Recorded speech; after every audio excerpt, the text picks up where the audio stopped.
Some men seem like they can do it all. Looking at you, Dr. Mike. But this story is about another doctor, one you've probably never heard of. In honor of Pride Month, I want to introduce you to Dr. Alan L. Hart, a physician, researcher, novelist, and one of the first trans men in the United States to undergo gender-affirming surgery. He didn't seek fame. He didn't go viral. He just quietly saved lives through groundbreaking work in tuberculosis research. And at a time when living openly as himself could have meant losing everything, he chose to live authentically anyway. Dr. Alan L. Hart was assigned female at birth on October 4th, 1890, in Hall's Summit, Coffee County, Kansas, to Albert L. and Edna Hart. But even as a young child, Alan knew who he truly was. His father died of typhoid fever in 1892 when Alan was still a baby. After Albert's death, Edna and her child moved west to Lynn County, Oregon, where they lived until Alan was 5. And it was around that time, once Edna explained what had happened to Alan's father, that Alan told her something that would define the rest of his life. He would grow up to be a man, and he would take care of her. In 1895, Edna married her second husband, a man named Bill Barton, and the three of them moved to Edna's father's farm. According to Alan, this was one of the happiest times of his childhood. While his mother still saw his insistence on being a boy as foolish, she didn't try to stop him.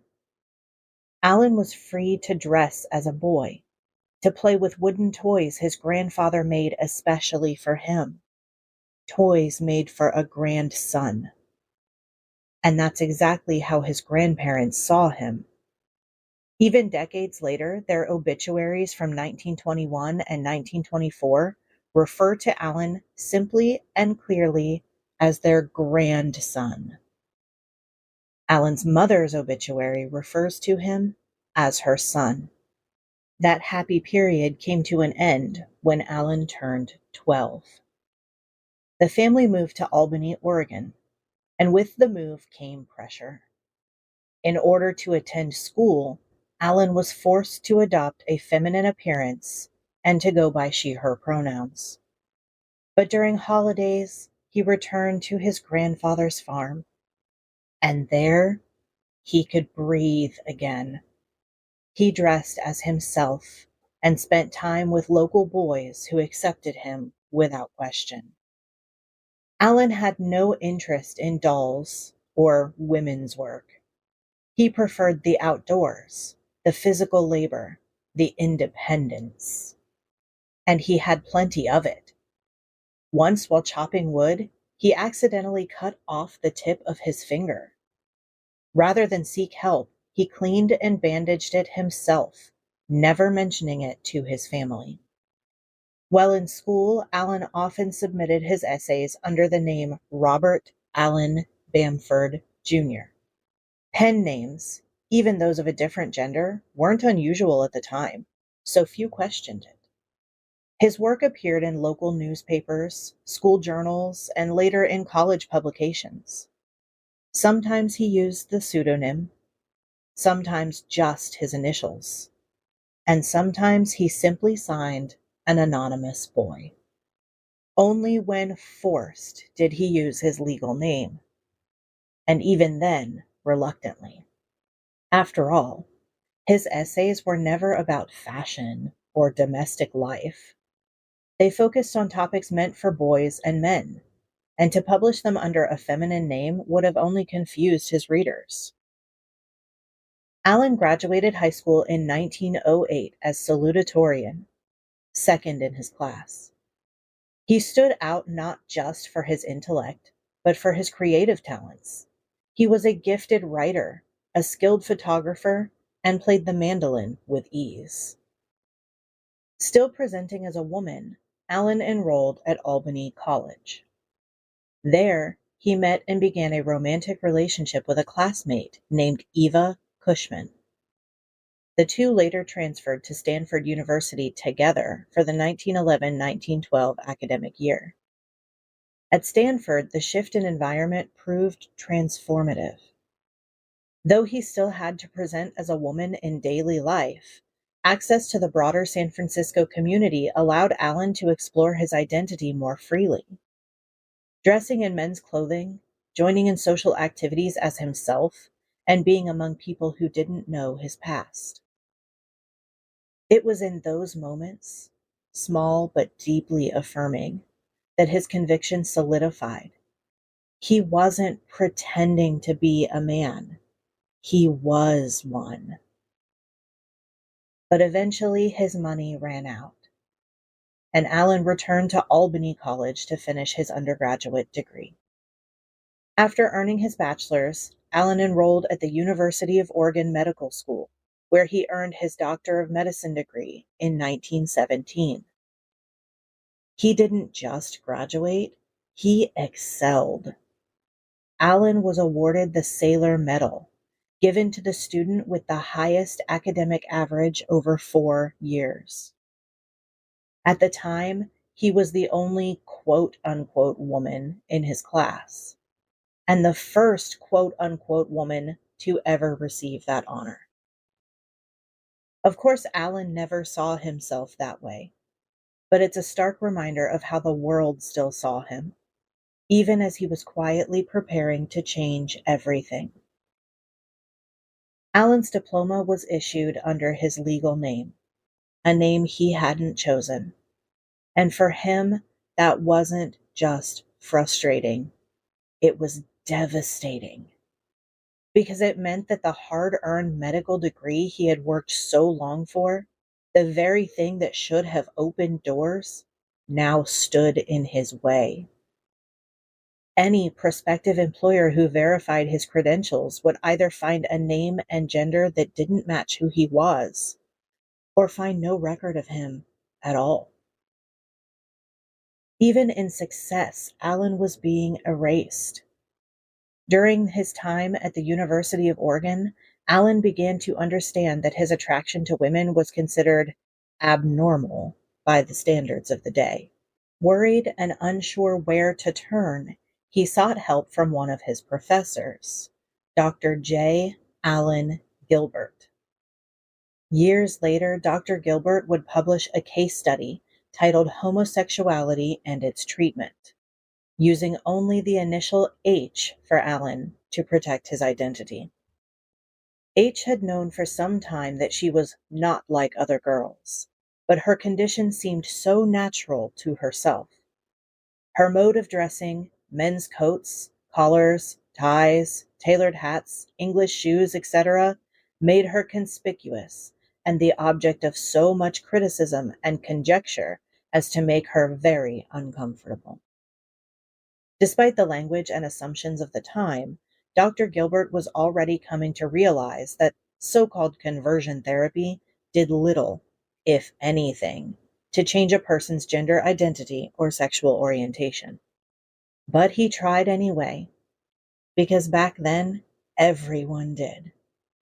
When therapy and hypnosis inevitably failed to make Alan feel conventionally female or attracted to men, Alan called the process to a halt. He understood something deeply.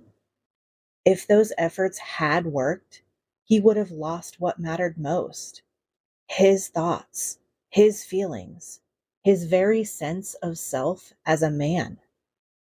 And that, to him, was unbearable. So instead, he made a bold and unprecedented request. He asked Dr. Gilbert to perform a full hysterectomy. He strategically argued that persons with abnormal inversions should be sterilized, using the language of eugenics, the only language some doctors would take seriously, to gain access to life-saving care. And in doing so, Dr. Alan Hart became the first known person in United States history to undergo gender-affirming surgery. The surgery took place during the winter of 1917 to 1918. Afterward, with Dr. Gilbert's help, Alan cut his hair, adopted a fully male wardrobe, and legally changed his name to Alan L. Hart. He even registered for the draft. For the first time, he was simply living his life, fully, openly, authentically. Dr. Gilbert, in his clinical way, recorded the moment like this. She made her exit as a female and started as a male, with a new hold on life and ambitions worthy of her high degree of intellectuality. Alan was finally free. In 1918, Alan accepted a position at the City and County Hospital in San Francisco. For a while, things felt good. He was doing meaningful work. He felt respected. He even found camaraderie among his coworkers. But that peace didn't last. A former classmate recognized him and outed him to others in the area. Rumors began to spread, and the life he was building started to unravel. That same year, Alan eloped with a woman named Inez Stark. They loved each other, but they also had to live in fear. Each time Alan's identity was questioned, they packed up and moved. Town to town, job to job, always one step ahead of discovery. The emotional toll was immense. And in 1923, after 5 years of constant upheaval, Inez filed for divorce. After the divorce, Alan returned to the University of Oregon, this time not for medicine, but for summer writing courses. It was during this period of reflection and reinvention that he met and married Edna Ruddick, a remarkable woman in her own right. Among her many accomplishments, Edna was a fierce advocate for destigmatizing mental illness and worked alongside her husband in the fight against TB. In 1925, they set off for the University of Pennsylvania, where Alan earned a master's degree in radiology, a cutting-edge field at the time. It was a fresh start, new love, new purpose, and the beginning of what would become Alan's most lasting contribution to public health. Alan's new training led to major breakthroughs, both for his career and for public health. He was named Director of Radiology at Tacoma General Hospital and quickly established himself as an expert in tubercular radiology, the use of X-rays to detect tuberculosis, one of the deadliest diseases at the time.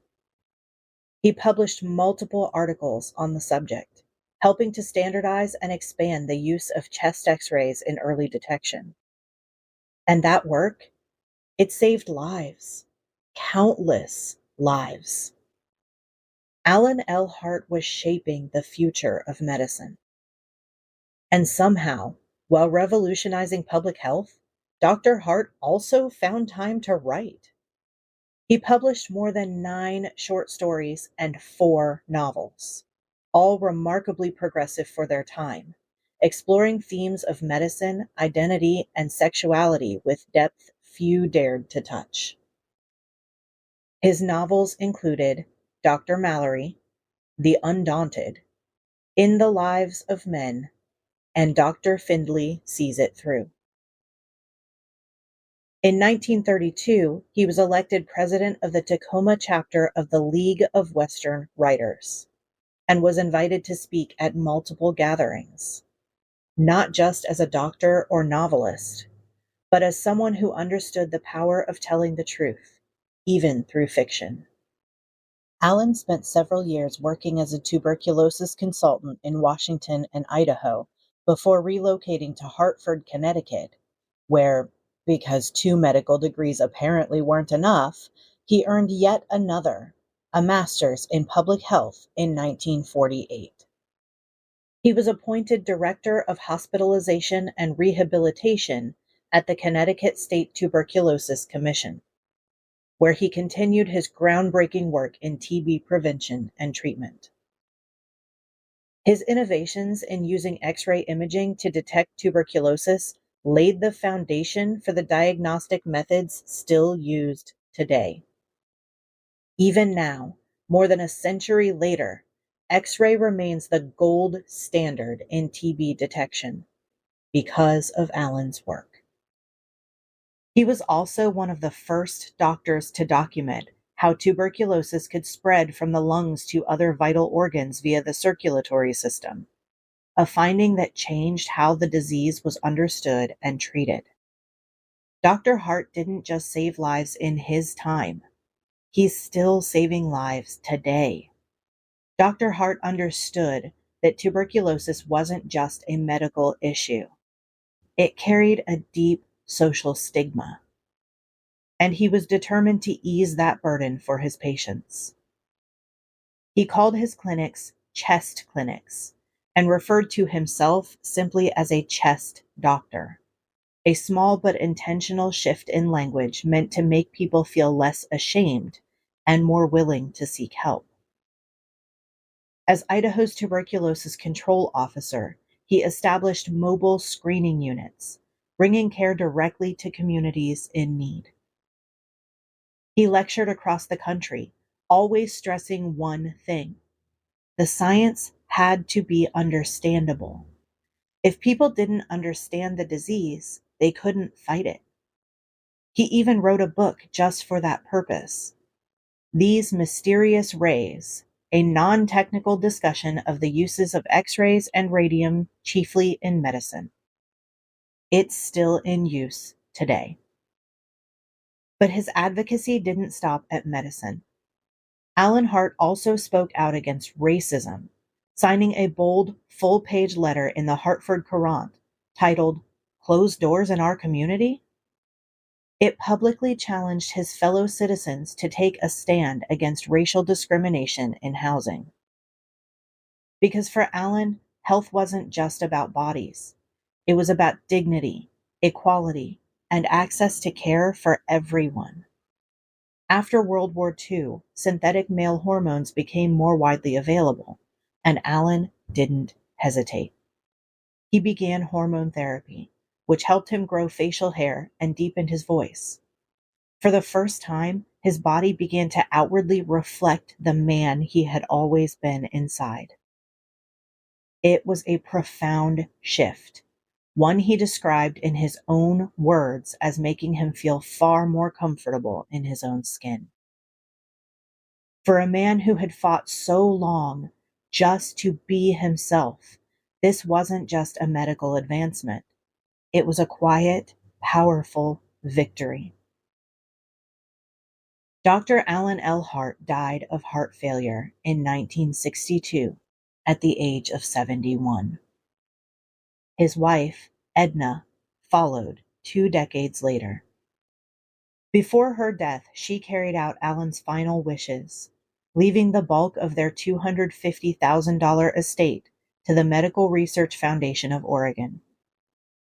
Together, they established the Alan L. and Edna Ruddick Hart Fund, a legacy not just of medicine, but of generosity.